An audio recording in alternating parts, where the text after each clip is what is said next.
model AI hasil fine tuning.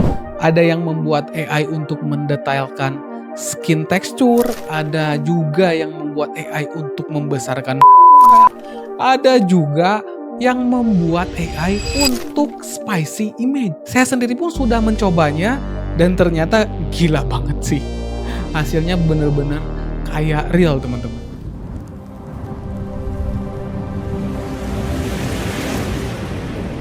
Ya, kalau kamu mengikuti channel ini dari beberapa bulan yang lalu, mungkin kalian pernah menonton video channel ini yang membahas tentang membangun mesin lokal AI. Di video tersebut saya menghabiskan 36 juta untuk membangun sebuah komputer yang dijadikan sebagai mesin lokal AI. Ya, mungkin kalau sekarang kamu membangun mesin yang seperti itu, ya, harganya kurang lebih sekitar 50 juta karena memang saat ini hardware-hardware komputer itu mengalami kenaikan yang gila-gilaan. Karena kalau kamu mengikuti berita tentang teknologi, spesifiknya tentang AI, mungkin kalian pernah melihat atau membaca berita bahwa perusahaan-perusahaan AI itu memborong hardware-hardware ke pabriknya langsung, yang mengakibatkan kelangkaan hardware di seluruh dunia.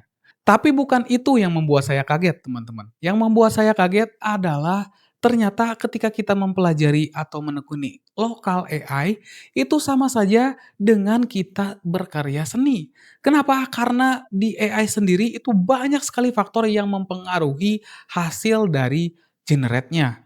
Ya, kita ambil contoh mengenai image generator ya. Di image generator sendiri ada beberapa faktor yang sangat sekali mempengaruhi hasil dari gambarnya.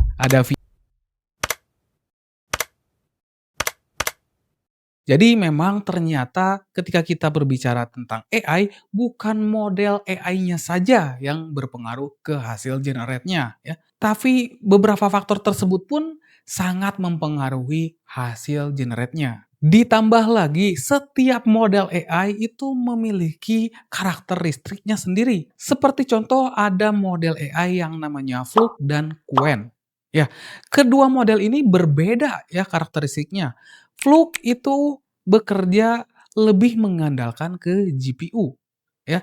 Sementara Qwen itu lebih mengandalkan prosesor. Tapi memang kedua model AI tersebut itu merender atau memproses key sampler di GPU. Tapi tetap saja ketika proses lain itu dijalankan di berbeda hardware, itu sangat mempengaruhi kinerja dari model AI-nya sendiri. Jadi memang ketika kita berbicara mengenai lokal AI, kita mesti tahu karakteristik dari setiap model yang kita akan gunakan. Yang kedua, ternyata model AI itu sangat cepat sekali update ya, sangat cepat sekali berkembangnya ya. Jujur saja di awal-awal ketika saya membangun komputer, itu saya mempelajari Qwen Image ya, Qwen Edit Image yang versi 2509. Dan sekarang selama kurang lebih 3 bulan sudah ada versi 2511 yang artinya sudah naik 2 versi hanya dalam 3 bulan. Dan itu pun bukan hanya Qwen Image sendiri yang melakukan update. Ada model-model lain yang saling menjatuhkan satu sama lain. Seperti contoh yang paling terbaru itu ada model AI yang namanya Z Image. Model AI ini diluncurkan hampir berbarengan dengan model AI yang namanya Fluke versi kedua. Jadi, banyak sekali model-model AI dalam waktu dekat dan saya yakin bakalan ada model AI terbaru ataupun versi baru yang bakalan rilis. Jadi memang kalau misalkan ada memes tentang AI itu tidak pernah tidur, ternyata benar teman-teman. Dan terakhir yang paling membuat saya kaget, ternyata komunitas open source AI itu sangat solid banget teman-teman, sangat kuat banget ya. Kalau misalkan teman-teman tahu forum OpenArt atau Hugging Face dan yang lain-lain, di sana banyak sekali user-user yang membagikan model AI hasil fine tuning.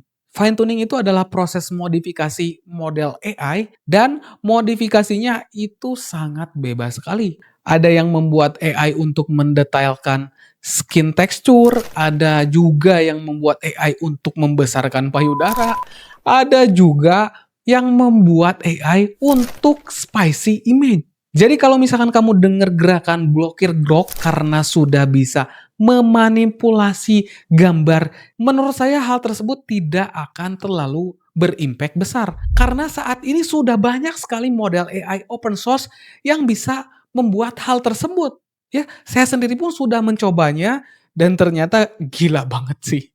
Hasilnya bener-bener kayak real, teman-teman. Makanya sejak 1 tahun yang lalu saya sudah peringatkan teman-teman bahwa AI ini akan jadi pedang bermata dua. Ya, bisa jadi menguntungkan, bisa jadi membahayakan. Contoh yang membahayakan ya yang seperti ini. Tapi ada yang lebih membahayakan, teman-teman. Yang lebih membahayakan itu adalah WOM-GPT. Model AI WOM-GPT ini adalah model AI chatbot yang sangat bebas ya. Bahkan kalau misalkan kamu nanya resep pembuatan di WOM-GPT bisa, teman-teman. Tapi memang untuk model AI WOM-GPT ini tidak bisa didapatkan secara gampang ya. Kamu harus nyelam ke darknet ataupun deep web untuk mendapatkan model AI ini. Tapi tetap saja itu sudah jadi bukti bahwa AI ini bisa jadi membahayakan.